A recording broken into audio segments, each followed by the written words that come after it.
Words that come to mind: inspiring, empowering, hopeful, all of the above, man. TFN NZ brings you a celebration of humanity with award-winning humanitarian photographer and storyteller, Helen Manson. It's a speaking and photography tour in 7 locations around the North Island. It kicks off tonight in Hamilton. And Helen joins us this morning. Good morning, Helen. Good morning to the two of you. How are you? I'm good. I've been enjoying the banter this morning, folks. Oh, yeah, let's go back and address that one thing, because you had something to say about the vacuuming every night situation. Yeah, it's disturbing to hear of your habits in this area, Sailor. I would normal talk to my behaviour. wife about that situation and No. my kids about You could address this. Basically, if you weren't listening earlier, Salah said, "What the heck? You vacuum once a week? Man, that's far too often." And Helen, I'm 3 or 4 times. Three or four times a week. times. Have also That's not managed to- daily, though. It's not daily, but I have got the kids involved. So I think this Yeah. may be the secret. Yeah. Is the child labour side of things. Is if we can just okay, humanitarian. You know what? I need to get some tips of you, because I can't, for the life of me, get my children to grab the vacuum cleaner. So I need to get some tips of you a little bit later on. And I will improve my vacuum cleaning habits, okay? Thank you. If you promise to share some of the amazing things that you do, okay? So first of all, you're a humanitarian photographer. Now, some of the pics that we do see when we're talking about life in places that there is plight, I'm talking about maybe parts of Africa, you see pictures and images of communities that are dealing with that sort of thing. You wonder who takes those photos? Well, I do anyway. And how do you capture that? Is that what you do? Yeah, that's exactly what I do. My job is kind of to bring to life the work of incredible organizations and charities around the world. So they'll contact me and say, it might be TFN, it might be World Vision, the UN. They'll say, we've got a project going on in this location. Would you be able to help us bring that to life for our supporters through photos and stories? How did you start off wanting to do that? Or how did it progress from something else? Don't tell me you started wedding photography. No, then. actually, absolutely not. No, so I did a completely different degree. I studied communications, but my husband and I were in Uganda for 6 months in 2010, and I started doing photos and stories for an organisation there called Watoto. They've toured the country before doing choirs, and I loved it so much. Then I met a former child soldier, which is someone that used to fight as a child for an army up in the north of Uganda. And I met my sponsor child. And those 2 things changed my life forever. And I went from fashion weeks and doing stuff like rhythm and vines, from that kind of work, to doing humanitarian photography. And I've been doing it for 15 years. Wow. That is amazing. Helen, what is a couple of quick fire stories you can tell us? Because I know that your tour, you've got 7 locations. You're probably going to share a lot more, but what's like a teaser you can let us know about? Sure. So it's Friday, right? So let's hear a really good one. Nice. Yeah, Feel good Friday. Let's go positive on this one. So I'm thinking of this woman called Oliver that I met. She was in Uganda, and she told me that she had 5 kids, and she was considered herself, and I use air quotes here, a useless woman in her home because she did not contribute whatsoever to the family. And so one day she heard about a self-help savings group that was going to be starting in her area. She didn't even have a cent in her pocket. Everything was being used that her husband was bringing in.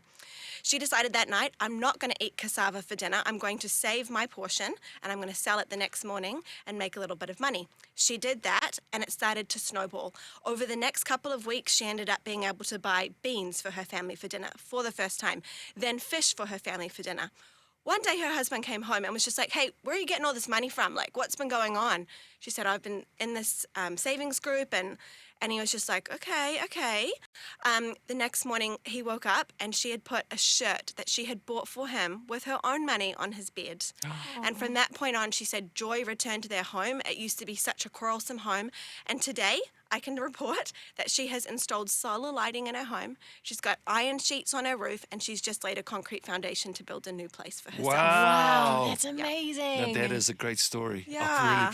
That's awesome. And that's what empowerment looks like to me, you know, a woman that can get out of poverty herself and do it the way that she would like to do and feel empowered as she does it. I think there's something so beautiful in Before that. we talk about this event that you're a part of, a celebration for humanity, I'll take a little break here. How do you separate your role as a photographer, because you need to capture some of those images, good and not so good, and the actual thing that's happening in front of you? You know, do you understand what I'm saying? Like, let's just say that's a great story that you just shared with us, the joyous story.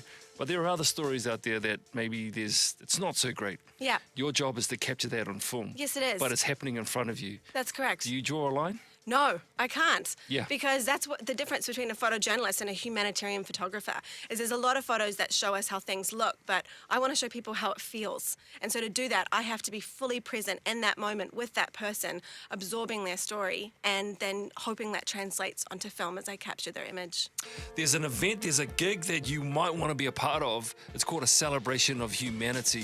What's it all about, Helen? Sure. So we are travelling to about 8 different locations around the North Island, and we would love to invite you to come along. We're going to be in all the main centres over the next couple of days, or next 10 days, sorry. But what people can expect when they come along is I'm going to kind of talk about a little bit about my personal journey and into photography. I'm going to share my top images of all time, some of my most memorable shots. Then I'm going to go into 3 stories of people whose stories I will never forget. I'm going to go behind the scenes a little bit, show you what it looks like behind the scenes and tell you some funny stories. And then we're going to wrap up with an assignment that I have been working on for the last 5 years of my life called The First Hello. Okay, before Bex jumps in, is it a bit of a spoiler alert if you can give us an insight into maybe one of those top stories? Oh, it would be a spoiler alert, but I can tell you about The First Hello, which is a story I've been following for the last 5 years around 3 Ugandan women from their pregnancy through to their child's first birthday, and then I got to go back for their 5th birthday in January this year. Oh, yeah. Beautiful. Yeah, so it's been a longitudinal assignment that I've been working on. That's amazing, Helen. What would you say to someone listening right now who maybe has a heart to get into what you're into right now, or just is stirred by what you're saying? And obviously you're going to let them know where they can find the event. But what would you say to someone who's just listening and is like, I want to do that? How do I get into this? Oh, well, I'd love to meet them. Yeah. So they could grab a ticket at tearfund.org.nz, come along to the events. I'm going to be there before, obviously, the event and after the event, and I really want to talk to people. You can also slide into my DMs. I'd love to answer any questions that you have. Nice. Yeah, I'd just love to meet them. How do you... Is it a calling?